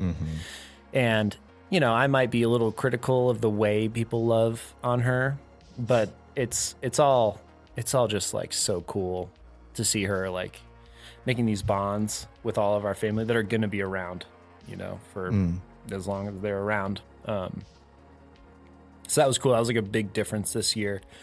The one thing that I kind of hate about Christmas is this, like, you know, the consumerism side of it. That really kind of gets under my skin. And this is where I kind of feel like I'm maybe a little bit of a Scrooge. Because my daughter is like understanding, like getting shit now. And she was around last Christmas, but she was a baby. Like she didn't. I hope she'd be around. She didn't make any connection. She didn't know the word mine. No, she didn't know the word. Yeah, that's one. And that's probably her most common word these days. But like it kind of makes me sad because it feels like this kind of indoctrination into like things, you know, and she got so many presents and it was so fun, you know, watching her wrap things and get excited, unwrap things and get excited. And there's a part of me that's like really sad about that too. And we also didn't do gifts, you know? And I know we were talking a little bit about this. Like you didn't do gifts as a kid growing up, or you just didn't do any Christmas gifts in your house? Like we kind of like protest the whole gift thing. You and your wife? Yeah. Okay. But we get a lot. And there's like it's just like a weird situation that we find ourselves in with Christmas. And that's just the gift side. Like there's the whole family side too. That's complicated, but you know, I think I haven't really had enough time to really think about it. Sure. To be honest, but yeah, I guess my question too, like, I think this is always like where I feel my heart is revealed the most is, you know, how do you feel about giving someone a gift versus how do you feel about receiving a gift from the same person? Right. And I think that's like really indicative of like, if you're like, I got beef with the holidays, I just don't know what it is. And then you start like thinking through those things, then it's like, I think it's helped me narrow down where my beef is. Cause I'm a lot like you. Right. Like even though I'm pro capitalism, I'm pro I'm red, white, and blue American. I believe we have an economic society that is doing okay. Mm-hmm. It's gross. I hate the consumerism, capitalism around holidays, especially Christmas, right? And so, like, I have the same kind of issue, but I don't have it. Like, we were talking before the podcast, before we started recording. I've never had beef or an issue getting a gift for someone. I don't really get a lot out of it. Like, I enjoy seeing someone feel like touched that I got them something they enjoy, but it's not like that's not my number way of showing my love for someone. Yeah. Right. I don't like getting gifts at all. At least anymore. I used to really like it as a kid. Yeah. I don't like it anymore. And, I mean, I'll talk about, I could go to that, but I guess I was like wondering, like, how does that feel for you? Like when you think about giving gifts versus receiving gifts, like, does that help pinpoint kind of like your beef with it? It does, because, I was just listening to you, and I think that for me, it kind of malfunctioned a little bit because I am jaded towards the holiday, and I brought that into, it kind of robbed me, I think, because I didn't give my wife a gift, and looking back, I think I could have put a lot more thought into other people. And I think that's the point. Yeah. Like taking like time to think about the people that you care about and getting them a thing that sort of personifies or represents, like, I care about you and I got you this meaningless thing. But when you use this, or when you see it, or, when you encounter it, you're going to remember that I got this for you and I care about you. Right? Like maybe that's the point. But I think that because I get so wrapped up in my contempt for the holiday, it robs me of that. Sure. And so then when I receive a gift and it's someone who like knows me and like got me something, and like, I'm like, wow, this is great.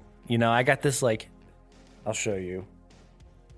I got this like sick switchblade. Yeah, that's sweet. Is that Kershaw? Yeah. Nice, dude. That thing is sweet. Yeah. That's a good looking, that's like a reverse Tonto Kershaw. That's a nice knife. It's a nice knife. And last Christmas, I was all up in arms because I like couldn't open anything. And like my brother-in-law has like a cool blade. And he's like, oh, I got you. And I just felt like, I was like, emasculated. Man. Yeah. Emasculated is the best word for it. And so this year they got me this. And it was like, wow, this is like a year of like you thought back to these moments, and it's simple, and it's also very nice. And I received this gift, and there were some other ones too that are good examples. And I just feel like, man, my protest, like quote unquote protest, is actually like really selfish. Yeah. Okay. And I think I need to consider that more, not necessarily letting my ideals get in the way of my relationships. I 100% understand that, man. Like, I think I've been there. I don't know as much about Christmas, but I have found, especially since being married, that a lot of the things I was so firmly in turn to mud real quick. And it goes from like, I'm firmly rooted in this concrete foundation of this is my opinion and how I feel about this. And then I see an emotion reflected on my wife's face. I'm like, wait a second, this is not that firm. I'm going to pick up my feet and move move my opinion to something else, because or it's not all of a sudden I see as this important reflected. as I thought. Well, you just see to hold that ground. Well, and like you see it reflected in the emotion of someone you deeply love, and you're like, I've had this opinion or this belief or this stance, and I've never had to deal with it being hurtful to somebody. And now I see that it might hurt their feelings. So therefore, I'm going to pick up my feet and move. Like, right. I don't like this. So I do relate to that. Santa, though, before we go to my thing, what do you think you guys are going to do about Santa? Or like, is it going to be something like you just tell her not to tell the other kids at school he's not real, or like what's your plan? Oh man, I want to be like, tell him. just tell him. Soil it. Yeah, like she will always know that Santa is an imaginary like character, and that's pretty important to me. Mostly because of This American Life. Like some of they did this whole special about. Have you ever heard these stories of like? I was wondering if you said This American Life as in a reference to this, or if you were just saying that as like a general euphemism. No, like the channel, like, or the they had a few, but the one that really stuck out to me was like these parents who took it way too far, you know, and actually hired a homeless guy and like had a sleigh like break down in the golf course behind their house, and was like, and now that those kids are like, what's real? Yeah, they're like their whole concept of reality is like skewed. They watch the Truman Show and they just don't know anymore. Yeah. Right, exactly. And this is another one of those areas where I think maybe I'm a little overcompensating, you know, potentially. Hey man, I'm not a parent, so I have no idea. Yeah, but I think the only thing that I know is that she'll know that Santa doesn't come through the chimney at night. But I do really resonate with what you're talking about, Pat, with bringing it back to the reality of it and the true story.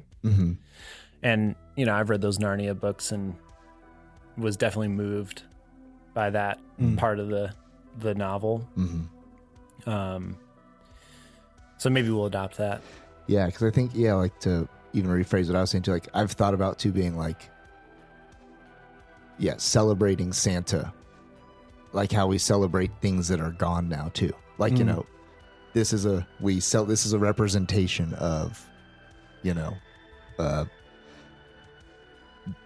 it's fun that Santa comes down the chimney or like, sneaks in here, but like, it's pretending or like, you know, and where do we draw the line? I don't know. Cause it's really hard for me too, to be like, cause it's like childhood is so short. Magic is so fleeting in like our lives where it's like, it's very quick before you're like between 18 and 30 and just becoming jaded in a lot of areas in your life. So like, how do you like capture a kid's imagination and their wonderment without also like, to your point, wrecking, their concept of reality. And kind of like I said too at the very beginning of like, also like, I don't want Jesus to be lumped in with the Easter bunny. Right. So that's important to me too. So how do I navigate it? And I think it has to be approached in some sort of maybe different way than it has been in the past or like, sooner. It's like, because there was like 6th graders and like 7th graders walking around like he's the real deal, right? Like, like if you learn when you're 6 or 7, I feel like you make it out okay. If you learn when you're 13, you're in trouble. Like so I don't know, like what it has bigger consequences than I think we realize. You might think, right? Yeah. Exactly. So that's why it's worth thinking about, because it's not just like it's not about tearing down tradition or tearing down like the old way. Because I get up in arms about like, for some reason we have to just deconstruct everything and make it a new way, right? And because that's not what we're talking about. We're talking about like what's best for our kids.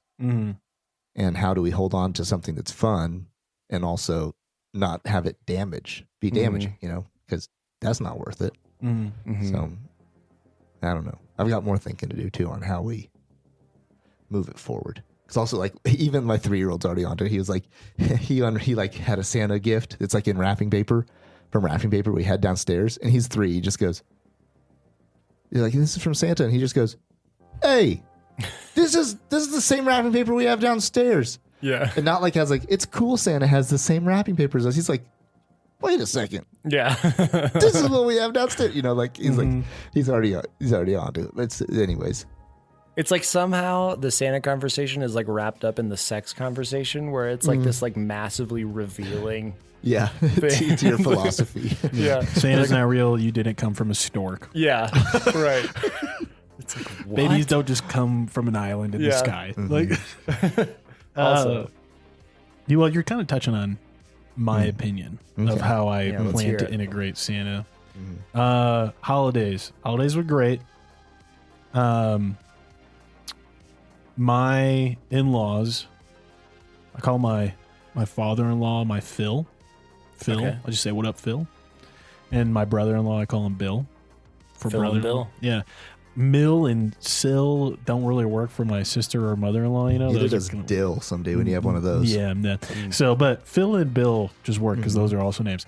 But we were at my in-laws, and we had just moved my mother back to Colorado as well, right after Thanksgiving. It's been an emotional year. My grandmother passed away in November, which was real tough. And this is like, she was a big part of my holiday stuff as well. Like, even if we were having a small Christmas as I got older, it was usually pretty much Christmas Eve with her and my grandpa, and then Christmas Day at our house. And all that said, like, as she passed away, it's kind of the reason my mom moved back here and why she was able to come celebrate Christmas with our, my in-laws, my wife's parents. So it was like, there's a lot of emotion wrapped in it this holiday season. And the feelings of like something's missing that won't ever be back.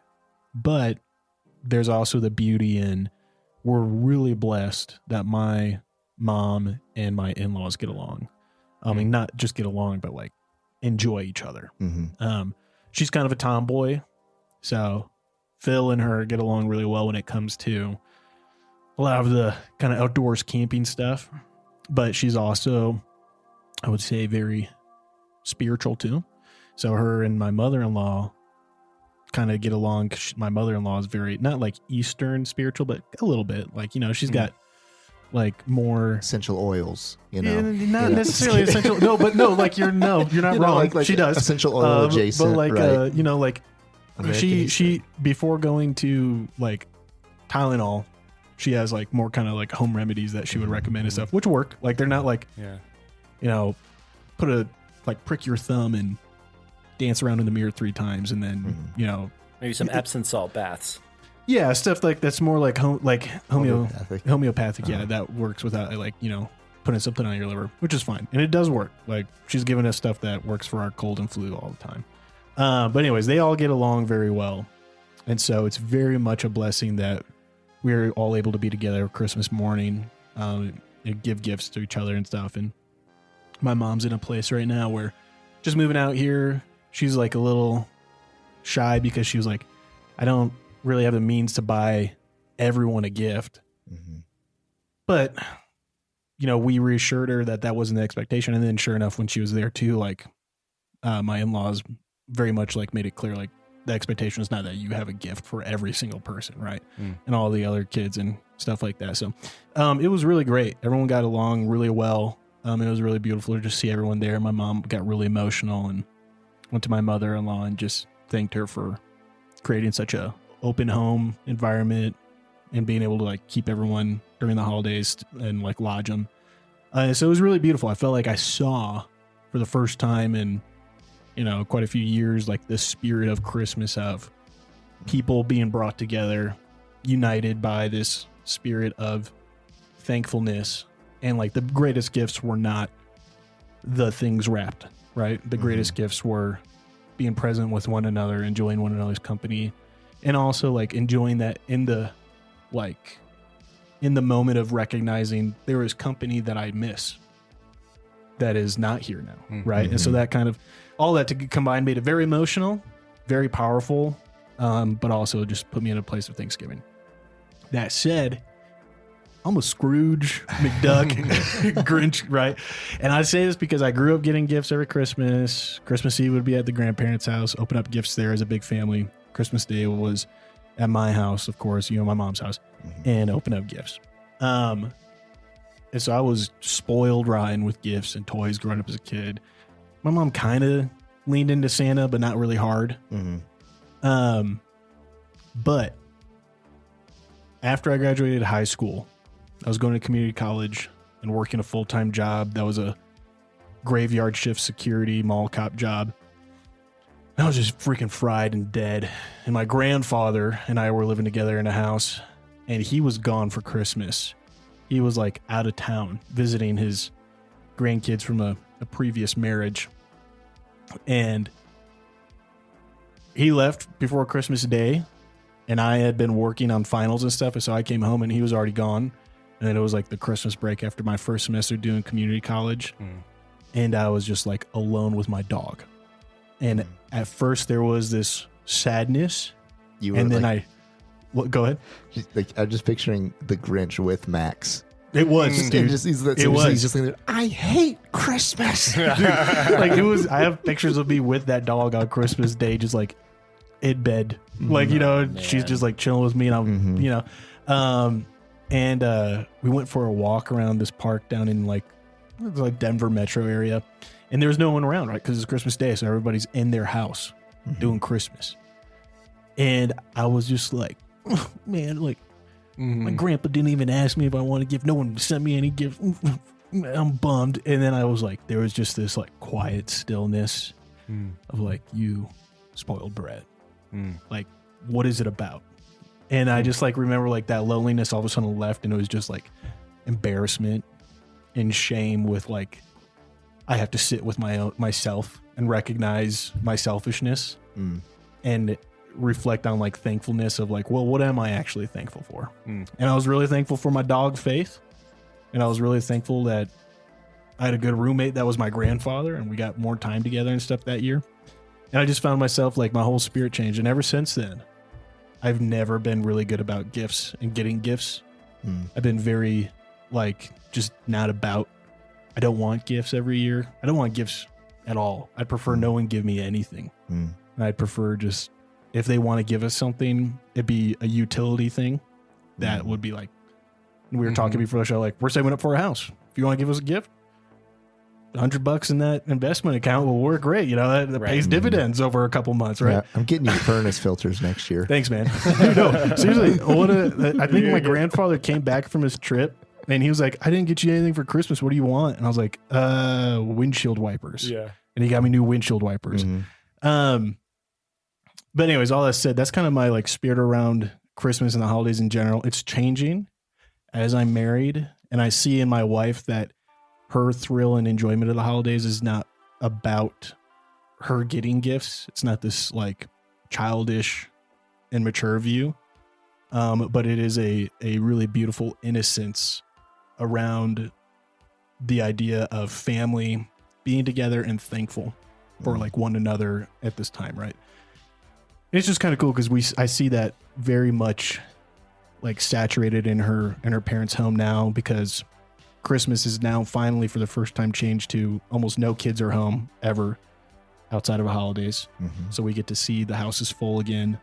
We're all together. And then afterwards, we know everyone's going back to wherever they are and the house is empty. And so everyone's got this like really jovial spirit. And this year was really cool because most of the gifts were homemade that were like pretty small. And so everything was very personal. And so even it was even like more thankful for the simple things and the easy things and the relational things. So I'm coming around. I feel like my heart is growing, right? But I'm still very anti gifts. I think when we have kids, something I'd like is if we did no gifts anywhere else but our house. And each year it's one gift. And, you know, just something to simplify it. And really just remove the expectation of gifts and stuff away. Just because I think it's healthy. And I think I enjoy people more during the holidays since I had that experience of like confronting like, well, is Christmas just to me getting gifts? Right. That said, the Santa Claus plan. You're just going Krampus. You're like, he's coming for you. He will eat your liver. Santa's not real, but there is a demon who will kill you. Christmas was actually a holiday established by Christians to combat paganism in the late 5th century. And Santa is actually based on the Norse gods. Sorry. Anyways. You look like the dude who would tell his kids that with your hair and ponytail right now. Exactly. No, my plan is to like actually tell them that like from a young age, like a very, making sure the rhetoric is simple, but tell them like the reason we have Christmas now and it's called Christmas is because of a man named Nicholas. And he believed in Jesus's message of essentially sell everything you own to give to the poor and like give to those who without, the widows and the orphans. And he did that, and it had such a dramatic impact on his community that like it's literally blown into this, global phenomenon. And like, contextualizing that for a child, right? Of like, and he was given sainthood, right? He's recognized by people as such a good individual, right? That we kind of carry on this tradition in the spirit of, Christ's commands. Christmas, means, well, what is the Moss part? It's not more Christ, but it's like Christ. It's like Taco Bell's theme at Live Moss. Live Moss. No, but it's like Mass. It's for it. It's like the sermon time, to church time, right? The Mass was Christ new Mass. Yeah, Christmas, Christ Mass. But so the coming of Christ, and like Catholicism would be that Mass was focused on Jesus coming. But for me, I like the idea of our children going up to the age where they can tell it back to us, like. So why are we celebrating Christmas? Why are there gifts under the tree? It doesn't matter who it's from. Why are and like, I want my children to be able to be like, well, St. Nicholas, he lost his parents in this, his parents passed away in a fire, and he inherited a lot of money from him, and he believed to live out, Christ's command to get to like sell what you have and give to those who are without. And that's what he did. And that's the idea of giving gifts now in memory of like Christ's command to give to those, and like cherish what we have, but also like cherish it with open hands.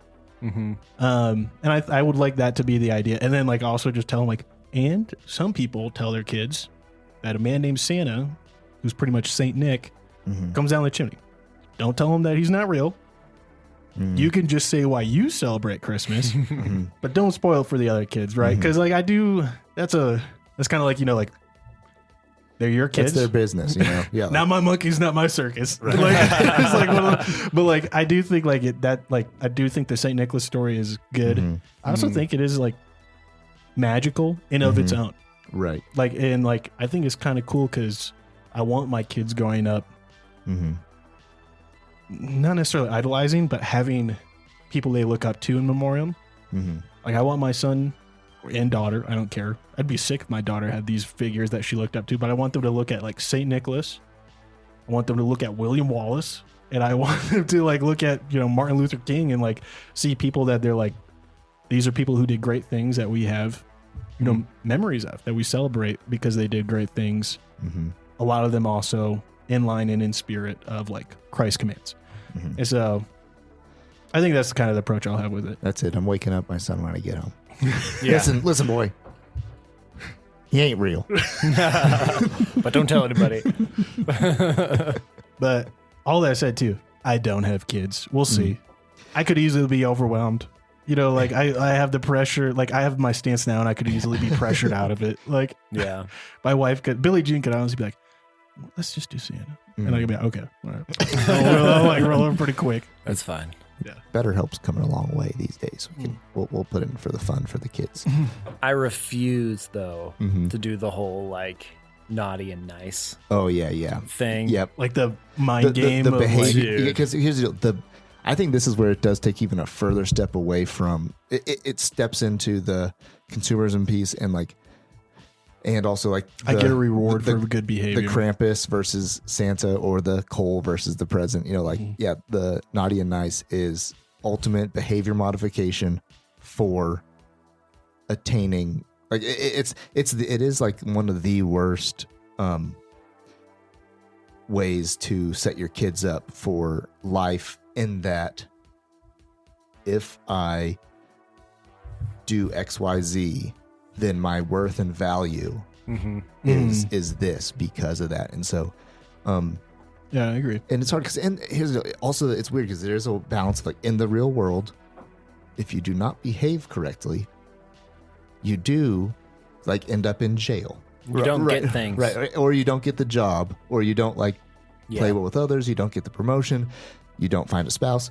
But that being said, that stuff you can work on just having, but that's an overflow. The good morals comes from an overflow of being someone who knows who they are. And and acts the right way because they know the right way and they want to do the right thing, not because the right thing gets them the reward. Right. And so, I agree with that for sure. I'm naughty and nice. Big time. Yeah. I don't care if you're naughty. Oh, yeah. Like, you shouldn't be naughty. I was going to say, I feel like you'd care. Well, yeah, no. But it doesn't change the way you feel about Right. your daughter isn't going to be like, Dad loves me this year. Right. Because I was, Yeah. I didn't like put my shoes in the middle of the floor. Yeah. Right. Maybe it's more like, you are naughty. Yeah. But you're also nice, you know? I hate the idea of my child crying. One, because they didn't get the gift they wanted, but two, the idea of like, if I put a piece of coal in their stocking and they cry, there's like something psychologically going on there that like I don't like. I would rather them get the piece of coal and like look at me big-eyed and be like, oh man.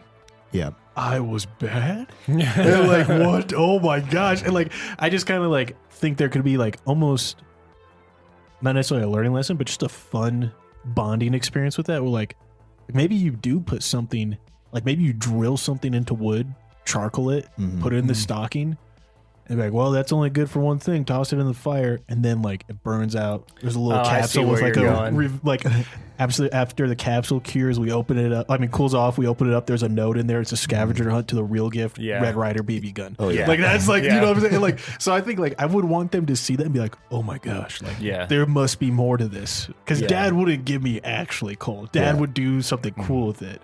That is a ring of power. Yeah, exactly right. my father-in-law's statement is a good one. Is for kids. He says, especially for little kids. It's, Jesus loves you so much, you get gifts on his birthday. You know, that's like, that's a good, you know, he's like, you know, that's it. Jesus loves you so much. You get gifts on his birthday, you know? And that it's this, it paints, that simple sentence paints the whole thing of selflessness, of giving unto others, giving to undeserved, you know, like being loved, being cherished, even though it's not for you. So that has to be the root for this. And then like, and then the way that we structure our holidays around it and our like traditions and stuff needs to stay focused on that, or else it just gets lost in, you know, good deals on a car, low APR, you know, whatever, like, you know, every car commercial, like, Buick only advertises during Christmas for some reason. I don't know what the deal with that is. Do they think just, you know what I mean though? So, yeah. Yeah, no, I think that's great.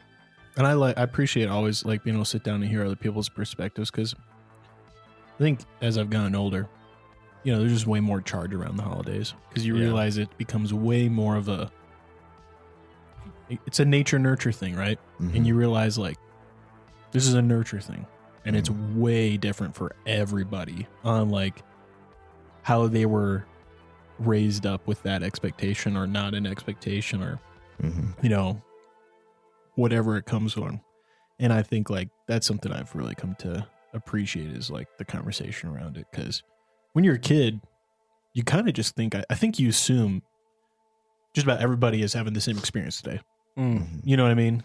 And then like as you get a little bit older, you realize like, what they got a car for Christmas? This is bullshit. Like, no, dude. I mean, I was one of the kids on the tree. Yeah. At church. I was a boy. Yeah. You know, on the tree. And it's like, you know, you're poor when the principal of your school brings a turkey over. Yeah. Yep. Dude, I remember my mom, you know, I love her. I think she is okay with me saying like we didn't have a lot of money. And I'm very thankful for what she did provide, but you know, she cracked that whip on us to run the turkey trot and like get as many tickets in as possible. Like, you best go do your laps on that turkey trot today and get us a turkey, dude. Because I mean, it was one of those things. Like, it was never like a thing I think of like we couldn't afford the turkey. I don't think we were ever that poor. Of like, it's a question if we got meat on the table for Thanksgiving or Christmas. But it was one of those things like, hey, that's an extra $20. Right. That could be the difference between you getting. Do you want a Lego gift set or something? not? Yeah, exactly. You know what I mean? Like it makes it either dispensable or not dispensable. Yeah. So I get that, dude. I respect that. Well, and also you were talking about your internal conversation on your lonely Christmas about being spoiled. You know, and then sounds like It was, I mean, it's hard to say. My grandparents, I felt like I got spoiled. And I say this as like someone who I think I understand the worth of what I had, even though I know like we were definitely low income on a single, on a single mom income. Mm-hmm. She still was able to give me the things that allowed me to have the illusion as a child that like we weren't less than or didn't have less, and a lot of that came just like a lot of cheap toys, like a lot of fun cheap toys that could occupy me as a only child, but at times I had step siblings, and a lot of that was just well applied imagination. So yeah, I guess you're right. There's a little bit of a dichotomy there. I personally see it, and I think I was spoiled. I was spoiled by people who loved me, who were very like giving, and they gave me a good childhood. You got a lot of plastic stuff. Yeah, and I can also look back. I can look back at it as an adult and be like, I know we did not have much. Like I know my mom struggled, and I don't want to say struggled because that makes it sound like she didn't succeed. She wrestled and succeeded very well. But I realize now objectively, like, damn, there were times where it was tough. Yeah, and I appreciate it even more now, which is why I might say spoiled. Yeah, because I know whatever I got came at expense. Yeah. Oh man, I just had it, but I guess it doesn't matter where you come from, you can still be spoiled. Oh yeah. Yeah, I agree. Yeah. I agree with that for sure. But I'm definitely impacted by your story of your lonely Christmas. That makes me sad. I mean, I don't know. Like, I love it. I love it, dude. I feel freed. You know what I mean? Like, I guess like it's really weird, but I feel more shackled and pressured with the pressure of telling people what I want and creating a shopping list. And dude, the idea of not having any emotions around like someone getting me something I don't want, I don't care for, and having to feign emotion. Yes. Oh, thank you so much. much. And that is uncomfortable. And I would rather just alleviate the whole thing as a whole and be like, honestly, apply. You know what? Don't give me a gift. Whatever you were going to spend on me, let's apply it to someone who wants a gift and go in on that. You know what I mean? And like, it's in no way or shape or form do I want to excuse it as like, it's virtuous. It's not. It's purely a comfort thing. It makes me uncomfortable. Don't give me a gift, please. And give that to someone else. Or if you want to give me a gift, give me something very utilitarian. Yeah. Because I will be appreciative for that. And there's a lot of things that could be, right? I think there is a lot of I think there is value in having a lonely Christmas because of the fact that like, now I'd say this, if all of your Christmases or a lot of your Christmases have been lonely or hard, that's rough. But like, if you have like, you get the one, it's good to have perspective. Like to know, like to on that day when you sit down and your kids are opening presents and your parents are over in the corner enjoying their coffee and like, you can also be like, I've got buddies or like, even there's people I don't know, but I do know who are like, they're by themselves today. And like, there's like it lends you perspective to knowing like when like, because I've heard a lot of, growing up, you hear people say like, I know the holidays can be hard for a lot of people. And it's hard for like, if you're a kid from like a stable home or healthy home, whatever, it's just like, I don't get it. Like, what's that mean? Like, how's it hard on the holidays? So, it's like, but like, so having that perspective of, people don't have the means to, celebrate or their family structure, it degraded, it went rotten, and it's not fun. Yeah. Or there's this year, the matriarch is gone and I don't know what to do with that. Right. And that was the person who made Christmas happen or like, so like there's just, it helps lend perspective to that whole, helps you, engage others, Yeah. And I guess I should also rephrase the two. I want to say, I appreciate your empathy. because I know it comes from a place of empathy, right? Like, I don't think you're saying like, oh, poor you. You had such a bad Christmas. I'm just thinking about you, walking around that park. And I will, and I should rephrase it so that way I can put it in perspective. It was a like come to Jesus moment for me during that. I know Billie Jean probably is sick of hearing me say this. I reference that as my best Christmas. I reference that as my favorite Christmas because it felt like I got it, and it felt like it clicked, and I felt like for the first time in my life it wasn't just like a yes, and this is about Jesus, and Jesus is born. Like, it felt like in a moment like I had to make a decision of like, what is it?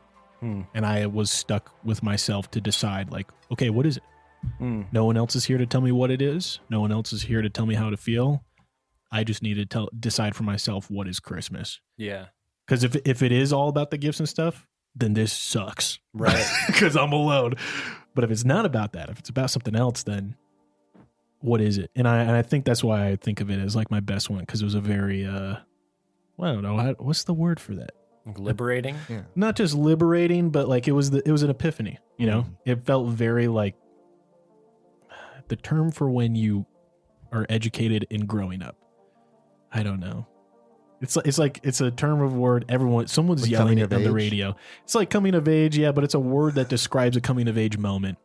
And kind of like the idea of like when innocence is lost a little bit, I don't know how to explain it. I'm trying my best here, kid. The word's right there. The word's on there. Someone is yelling it. Email us it.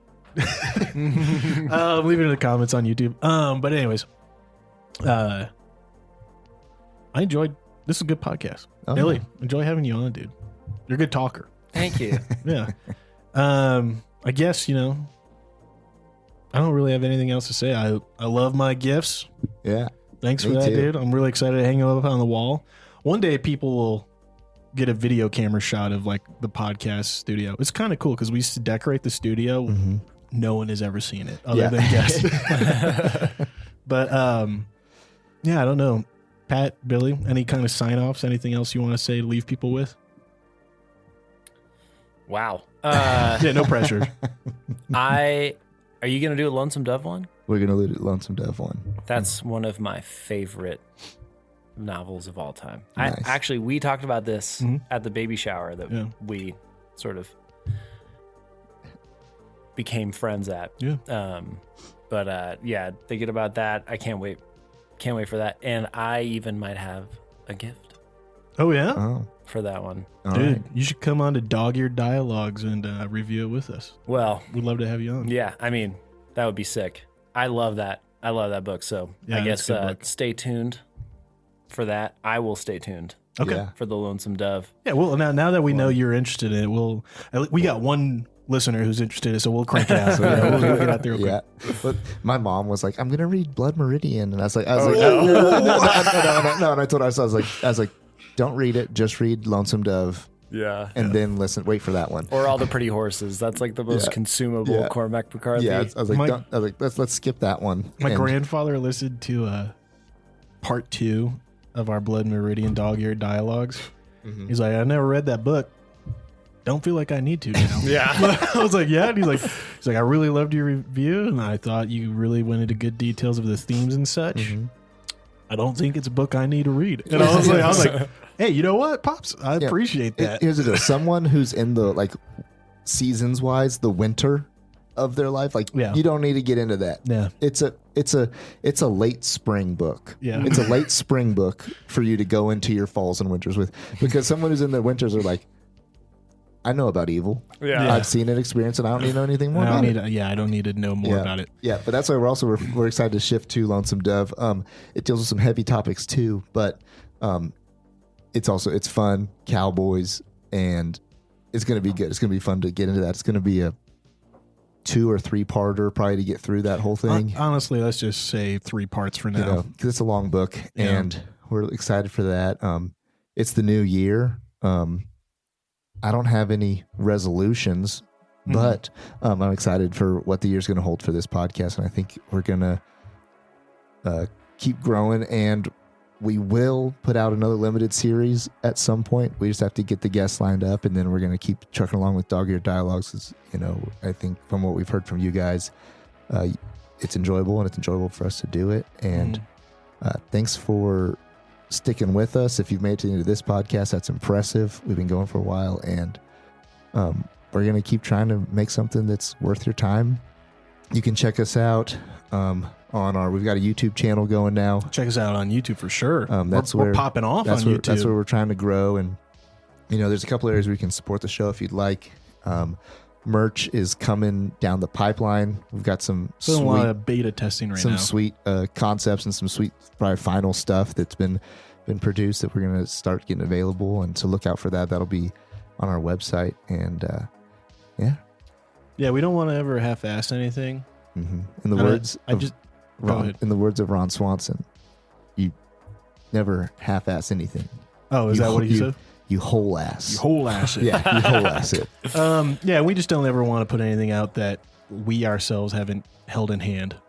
Like the idea of putting out a shirt listed that I've never seen in person just doesn't make sense. So all that's in the pipeline. But anyways, Ken, thanks for joining us. We hope you had a Merry Christmas and whatever other holidays you celebrate. I know a lot of our listeners are in India. Yes. Yeah. Well, a lot of our most regular listeners are out of India and like South Asia.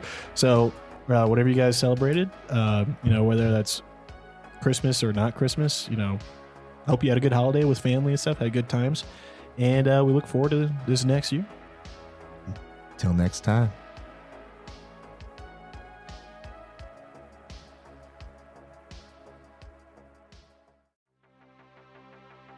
Thanks for tuning in.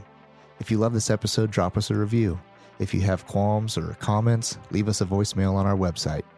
While you're there, check out our latest news, merch, and deals from our sponsors. Till next time, Ken.